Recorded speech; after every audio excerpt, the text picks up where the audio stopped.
नमस्कार साथियों, एक बार फिर से स्वागत है आप सबका प्रबोध क्लासेज के यूट्यूब चैनल में। तो साथियों, हम बात कर रहे थे हिंदी साहित्य इतिहास के बारे में, और हिंदी साहित्य के इतिहास के बारे में हम पढ़ते पढ़ते आज हम बात कर रहे थे कि हिंदी साहित्य इतिहास लेखन की परंपरा के बारे में। और हिंदी साहित्य इतिहास लेखन की परंपरा के बारे में जब हमने बात की थी, तो हमने चार इतिहासकारों या फिर चार लेखकों के बारे में हमने अध्ययन कर लिया था। उनमें से प्रथम था अपने पास, यानी पहला था अपने पास गारस दत्तासी। दूसरा जो अपने पास लेखक था वो था शिव सिंह सेंगर। तीसरा जो अपने पास जो इतिहासकार था वो था जॉर्ज अब्राहम ग्रेसन। और चौथा अपने पास था मिस्र बंधु। यहाँ तक हमने अब तक अध्ययन कर लिया है। आज हम बात करने वाले हैं आचार्य रामचंद्र शुक्ल के बारे में, यानी कि आज हम बात करेंगे आचार्य रामचंद्र शुक्ल के बारे में। और इनका जन्म काल है वो है 1884 ईस्वी, और इनका निधन हुआ है 1941 ईस्वी में। इनकी जो रचना है वो है हिंदी साहित्य का इतिहास। क्या है? हिंदी साहित्य का इतिहास। प्रकाशन वर्ष इनका देखें हम तो 1929 ईस्वी में इसका प्रकाशन वर्ष था। किसका? हिंदी साहित्य इतिहास, जो इनकी जो बुक की रचना की थी, इसका प्रकाशन वर्ष कितना था? 1929 ईस्वी। प्रकाशक संस्था के बारे में हम बात करें तो नागरी प्रचारणी सभा काशी। और पद्धति के बारे में हम बात करें तो कौन सी पद्धति थी? विधेयवादी। कौन सी पद्धति थी इनकी? विधेयवादी। इसमें कुल कवि के बारे में हम बात करें तो 997, अगर 997 ऑप्शन में नहीं मिले तो लगभग 1000 कवियों के बारे में जानकारी इसमें मिलती है आचार्य रामचंद्र शुक्ल जी के बारे में, शुक्ल जी के ग्रंथ में। ठीक है, आगे हम बात करते हैं इनकी विशेषता के बारे में। हिंदी शब्द सागर की भूमिका में लिखा गया ग्रंथ है। किसमें? हिंदी शब्द सागर की भूमिका में लिखा गया ग्रंथ है। हिंदी साहित्य का विकास नाम से लिखा गया। मतलब किस नाम से? हिंदी साहित्य का विकास नाम से लिखा गया। हिंदी शब्द सागर की भूमिका में विस्तृत हो जाने के कारण इसे अलग से पुरस्कृत के रूप में 1929 ईस्वी में हिंदी साहित्य का इतिहास नाम से जाना था। किस नाम से? हिंदी साहित्य इतिहास के नाम से जाना था। आगे हम बात करते हैं कि आचार्य रामचंद्र जो शुक्ल जी हैं, उन्होंने भक्ति काल के बारे में क्या कहा था और उन्होंने भक्ति काल के बारे में क्या बताया था। तो भक्ति काल के बारे में उन्होंने बताया था कि भक्ति काल के जो दो धाराएं हैं, वो एक तो निर्गुण धारा और एक सगुण धारा। कितने धारा में बात किया था? इन्होंने बताया था कि निर्गुण धारा और सगुण धारा। निर्गुण धारा को वापस फिर से दो भागों में डिवाइड किया था, ज्ञानाश्रय शाखा या फिर इसी को हम कहते हैं संत काव्य धारा, और एक प्रेमाश्रय शाखा या फिर इसी को हम कहते हैं सूफी काव्य धारा। ज्ञानाश्रय शाखा के बारे में हम बात करते हैं या फिर संत काव्यधारा के बारे में हम बात करें तो इसका जो प्रमुख जो कवि है वो किसको माना था? कबीर को। और प्रेमाश्रय शाखा है या फिर सूफी काव्यधारा है, इसका प्रमुख कवि किसको माना था? जायसी को। ऐसे ही सगुण धारा के बारे में हम बात करते हैं तो सगुण धारा के बारे में हम बात करते हैं तो सबसे पहले इसमें इनकी दो शाखाएं हैं। इनके भी राम भक्ति शाखा और कृष्ण भक्ति शाखा। कौन कौन सी हैं? राम भक्ति शाखा और कृष्ण भक्ति शाखा। राम भक्ति शाखा के प्रमुख जो कवि है आचार्य रामचंद्र शुक्ल जी ने माने हैं वो है तुलसीदास, इनके अनुसार। और कृष्ण भक्ति शाखा है, उनके जो प्रमुख कवि वो कौन से हैं? सूरदास। कौन से हैं साथियों? सूरदास। तो आचार्य रामचंद्र शुक्ल जी ने भक्ति काल को पहले दो धाराओं में विभाजित किया था, निर्गुण धारा और सगुण धारा। उसके बाद उन्होंने निर्गुण धारा को दो काव्य धारा में विभाजित किया, दो शाखाओं में विभाजित किया था, ज्ञानाश्रय शाखा और प्रेमाश्रय शाखा, या फिर इसको हम कहते हैं संत काव्य धारा या फिर सूफी काव्य धारा। संत काव्य धारा के प्रमुख कवि कौन थे? तो कबीर। और अपने सूफी काव्य धारा के प्रमुख कवि माने तो हम कौन से मानते थे? जायसी, मलिक मोहम्मद जायसी। ठीक है। और सगुण धारा के बारे में इन्होंने बात करी। इसको भी दो भागों में या फिर दो शाखाओं में विभाजित किया था। पहली जो शाखा थी राम भक्ति शाखा, और दूसरी शाखा कौन सी थी? कृष्ण भक्ति शाखा। राम भक्ति शाखा का जो प्रमुख कवि कौन सा था? तुलसीदास को माना था। और कृष्ण भक्ति शाखा का प्रमुख कवि किसको माना था? सूरदास को। यहाँ तक सबको समझ में आ गया। आगे हम बात करते हैं आचार्य रामचंद्र शुक्ल जी ने जो परिभाषा दी है, उस परिभाषा के बारे में हमने एक बार पहले चर्चा कर चुके हैं।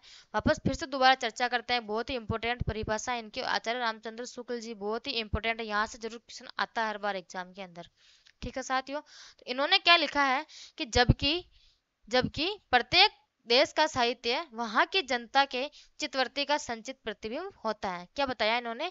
कि जबकि प्रत्येक देश का साहित्य वहां की जनता के चित्तवृत्ति का संचित प्रतिबिंब होता है, तब यह निश्चित है कि जनता की चित्तवृत्ति के परिवर्तन के साथ साथ साहित्य के स्वरूप में भी परिवर्तन होता चला जाता है। यानी कि जनता की चित्तवृत्ति के परिवर्तन के साथ साथ साहित्य के स्वरूप में भी परिवर्तन होता चला जाता है, आदि से अंत तक, यानी कि शुरू से लेकर अंत तक। आदि से अंत तक इन्हीं चित्तवृत्तियों की परंपरा को परखते हुए साहित्य परंपरा के साथ उनका सामंजस्य दिखाना ही साहित्य का इतिहास कहलाता है। क्या कहलाता है साथियों? कि आदि से अंत तक इन्हीं चित्तवृत्तियों की परंपरा को परखते हुए साहित्य परंपरा के साथ उनका सामंजस्य दिखाना ही साहित्य का इतिहास कहलाता है। जनता की चित्तवृत्ति बहुत कुछ यानी राजनीतिक, सामाजिक, सांप्रदायिक तथा धार्मिक परिस्थिति के अनुसार होती है। कैसी होती हैं? राजनीतिक, सामाजिक, सांप्रदायिक तथा धार्मिक परिस्थिति के अनुसार होती है। यानी कि ये जो परिभाषा आचार्य रामचंद्र शुक्ल जी के अनुसार दी गई है वो बहुत ही इंपॉर्टेंट है। कि इन्होंने क्या कहा था कि जबकि प्रत्येक देश का साहित्य वहाँ की जनता की चित्तवृत्ति का संचित प्रतिबिंब होता है। ये ये जो परिभाषा लिखी हुई है इतनी सी लाइन ये ऐसी कैसी एग्जाम में पूछी जाती है कि निम्न में से ये परिभाषा किसके अनुसार दी गई है? तो आचार्य रामचंद्र शुक्ल जी के अनुसार। ठीक है, आगे हम बात करते हैं। आचार्य रामचंद्र शुक्ल जी ने अपने काल विभाजन के अंतर्गत हिंदी साहित्य के 900 वर्षों के इतिहास को 4 कालखंडों में विभक्त किया था। कितने खंडों में? 4 कालखंडों में। भक्ति काल को 4 शाखों में फिर 4 भागों में बताकर शुद्ध एवं धार्मिक या दार्शनिक आधार पर प्रतिष्ठित किया था। यानी कि आचार्य रामचंद्र शुक्ल जी का है वो काल विभाजन कितने कितने भागों में या कितने कालखंडों में है? तो 4 कालखंडों में है। तो आचार्य रामचंद्र शुक्ल जी का काल विभाजन के बारे में हम बात करते हैं तो सबसे पहले इन्होंने वीरगाथा काल, कौन सा काल माना था? वीरगाथा काल। और इसका जो सन है वो विक्रम संवत है। कौन सा है? विक्रम संवत 1050 से 1375। यानी कि वीरगाथा काल का जो समय है वो है 1050 से 1375 विक्रम संवत। फिर उसके बाद भक्ति काल को इन्होंने माना था और भक्ति काल का जो समय है वो है 1375 से 1700 विक्रम संवत। यानी विक्रम संवत 1375 से 1700 विक्रम संवत तक। तीसरे इन्होंने माना था रीतिकाल।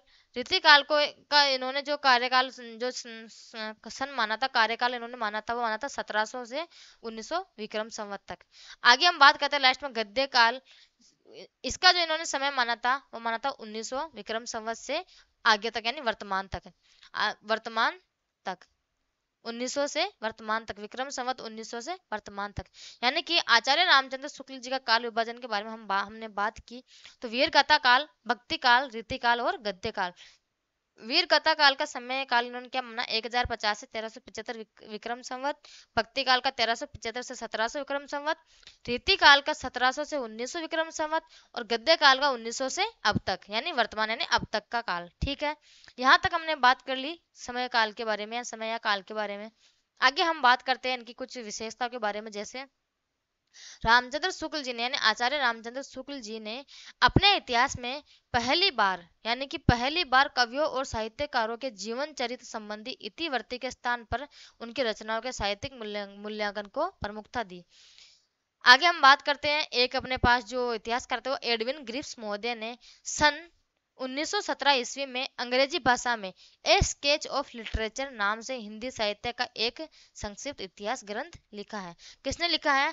एडविन ग्रिप्स महोदय ने। एग्जाम में पूछा गया प्रश्न है कि एडविन ग्रिप्स महोदय के अनुसार जो अंग्रेजी भाषा में लिखा गया साहित्य था या ग्रंथ था वो उसका जो कौन सा ग्रंथ था वो कौन सा है? ए स्केच ऑफ लिटरेचर। क्या नाम है उसका? ए स्केच ऑफ लिटरेचर। इसकी भाषा कौन सी थी? अंग्रेजी। और जो अपने इतिहासकार उसका नाम क्या है? एडविन ग्रिप्स महोदय। कब लिखा था? 1917 के अंदर। ठीक है, इन्होंने हिंदी साहित्य के इतिहास के 5 विभाग किए थे। किसने? एडविन ग्रिप्स महोदय जी ने हिंदी साहित्य के इतिहास के कितने विभाग किए थे? 5 विभाग किए थे।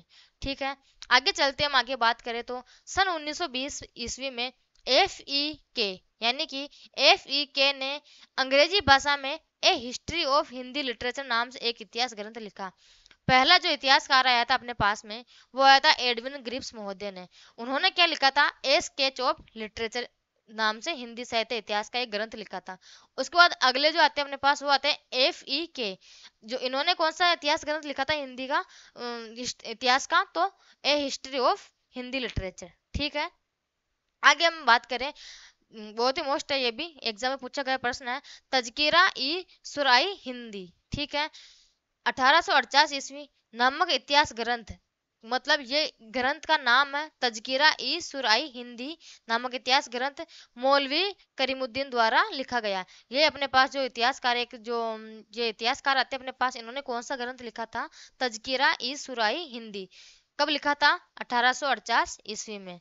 इसमें कुल कवियों की संख्या यानी कुल कवियों के बारे में हम बात करें तो 1004 है, और जिसमें से केवल हिंदी के यानी कि केवल हिंदी के कवि कितने हैं? 62। कितने हैं? 62 यानी 62 कवि केवल हिंदी के हैं। इस ग्रंथ में प्रथम बार कालक्रम का ध्यान रखा गया था। कौन से ग्रंथ में? तजकिरा ई सुराई हिंदी यानी कि मौलिक करीमुद्दीन द्वारा लिखा गया ग्रंथ है। इसमें कुल कवि कितने थे? 1004, और जिसमें हिंदी के कितने कवि थे? तो 62 कवि थे। और कब लिखा गया था? ये 1848 ईस्वी में।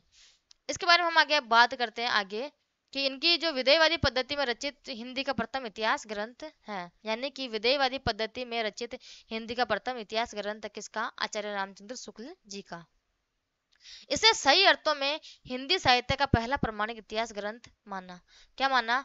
इसे सही अर्थों में हिंदी साहित्य का पहला प्रामाणिक इतिहास ग्रंथ माना है। संशोधित या फिर परिवर्तित रूप या फिर इसका संस्करण कब माना गया था? तो 1940 ईस्वी के अंदर। ठीक है, आगे हम बात करते हैं। शुक्ल जी ने आधुनिक युग के 3 उपविभाग किए, यानी कि जो शुक्ल जी आचार्य रामचंद्र शुक्ल जी है, इन्होंने आधुनिक युग यानी कि आदिकाल का नहीं, भक्ति काल का नहीं, रीतिकाल का नहीं, आधुनिक युग का, आधुनिक युग के कितने उपविभाग किए थे? 3 उपविभाग किए थे। जैसे प्रथम उत्थान, द्वितीय उत्थान और तृतीय उत्थान। प्रथम उत्थान के अंदर इन्होंने जो माना था वो कवि वो भारतेंदु युग को माना था, और द्वितीय उत्थान है उसके अंदर किसको माना था? द्विवेदी युग को माना था, और जो तृतीय उत्थान है उसके अंदर किसको माना था? छायावाद युग को माना था। ठीक है, इसके बाद हम आगे बात करते हैं। तो शुक्ल जी हिंदी का प्रथम कवि किसको मानते हैं? आचार्य रामचंद्र शुक्ल जी हिंदी का प्रथम कवि मुंजिया बोझ को। किसको मानते हैं? मुंजिया बोझ को।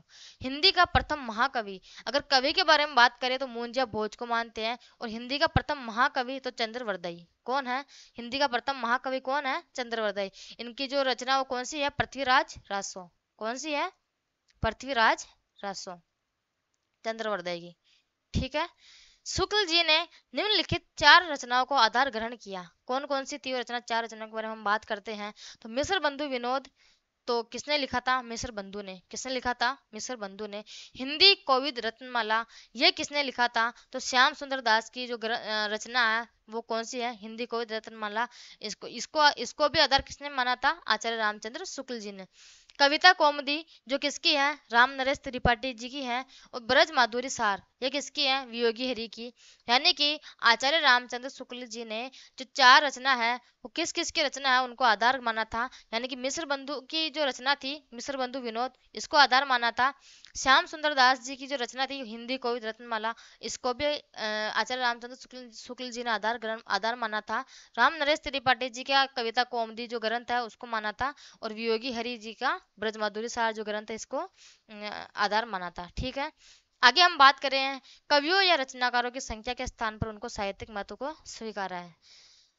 इसके बाद हम बात करते हैं आगे कुछ विशेषताएं हैं आचार्य रामचंद्र शुक्ल जी के बारे में। जो कभी जैसे कोई क्वेश्चन पूछते हैं तो विशेषता देके पूछ लेते हैं कि निम्न में से आचार्य रामचंद्र शुक्ल की विशेषता नहीं है, तो उस विशेषता को हम ध्यान में रखते हुए यहाँ बात करते हैं। तो आचार्य रामचंद्र शुक्ल जी ने हिंदी साहित्य के इतिहास को आलोचना से पृथक करते हुए अपने वैज्ञानिक दृष्टिकोण एवं विकासवादी दृष्टिकोण का परिचय दिया था।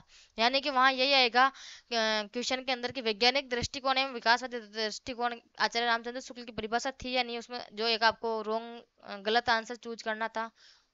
आगे हम बात करते हैं। आचार्य रामचंद्र शुक्ल जी ने साहित्य के इतिहास को एक निश्चित व सुस्पष्ट दृष्टिकोण का परिचय दिया था, और उन्होंने बताया कि यूजीन परिस्थितियों के संदर्भ में विकास क्रम की व्याख्या करने का उन्होंने प्रयास किया था। यानी कि एक निश्चित व सुस्पष्ट दृष्टिकोण का परिचय दिया था किसने? आचार्य रामचंद्र शुक्ल जी ने। आचार्य रामचंद्र शुक्ल जी ने हिंदी साहित्य के इतिहास को आलोचना से पृथक करते हुए अपने वैज्ञानिक दृष्टिकोण एवं विकास दृष्टिकोण को परिचय दिया था। ये आपने बात कर ली थी ऊपर वाली लाइन में। आचार्य रामचंद्र शुक्ल जी ने हिंदी साहित्य के इतिहास को एक निश्चित व सुस्पष्ट दृष्टिकोण के बारे में बताया। ये और उन्होंने बताया कि यूजीन परिस्थितियों के संदर्भ में विकास क्रम की व्याख्या करने का उन्होंने प्रयास किया था। यानी कि ये जो लाइन है साथियों दोबारा रिपीट हो गई है, कोई दिक्कत नहीं। आगे हम बात करते हैं शुक्ल जी के इतिहास ग्रंथ का आरंभ कहाँ से माना जाता है? तो वह है आरंभ सिद्धों की वाणियों से माना जाता है। कहाँ से माना जाता है साथियों? सिद्धों की वाणियों से माना जाता है। आगे हम बात करते हैं कवियों एवं लेखकों की रचना शैली का वैज्ञानिक विश्लेषण किया जाता है। किसके अंदर? आचार्य रामचंद्र शुक्ल की जो रचनाएं उसके अंदर, ठीक है। प्रत्येक काल या शाखा की सामान्य प्रवृत्तियों का वर्णन करने के बाद प्रमुख कवियों का वर्णन किया, शेष कवियों को फुटकल श्रेणी में रखा। ये एक बार पूछा गया साथियों एग्जाम के अंदर, फुटकल श्रेणी से किससे संबंधित है, मतलब किस कवि लेखक से कवि से संबंधित है, तो आचार्य रामचंद्र शुक्ल जी से संबंधित है, ठीक है। आज हम बात करते हैं यहीं तक। एक बार रिवीजन कर लेना शुरू से वापस कि आचार्य रामचंद्र शुक्ल जी की जो रचना है वेरी मोस्ट इंपोर्टेंट है, यानी कि ये पूछी गई एग्जाम में, तो कौन सी है, हिंदी साहित्य का इतिहास। प्रकाशन वर्ष पूछा गया एग्जाम में, तो ये कौन सा है, 1929 ईस्वी में इसका प्रकाशन वर्ष था। प्रकाशक संस्था पूछी गई है एग्जाम में, नागरिक प्रचार सभा काशी, वेरी मोस्ट है आचार्य रामचंद्र शुक्ल। रट लेना एक बार बिल्कुल इसको पूरे को। और जहां तक हो सका मैंने एक एक बिल्कुल जीरो लेवल से, यानी बारीकी से बारीकी मैंने आपको यहाँ पढ़ा दिया है। इससे बाहर आपको किसी गाइड में कहीं पे भी नहीं मिलेगा, किसी टीचर में ऑफलाइन में कहीं नहीं मिलेगा, इससे ज़्यादा आपको कोई नहीं पढ़ाएगा जितना मैटर मैंने आपको यहाँ दिया है।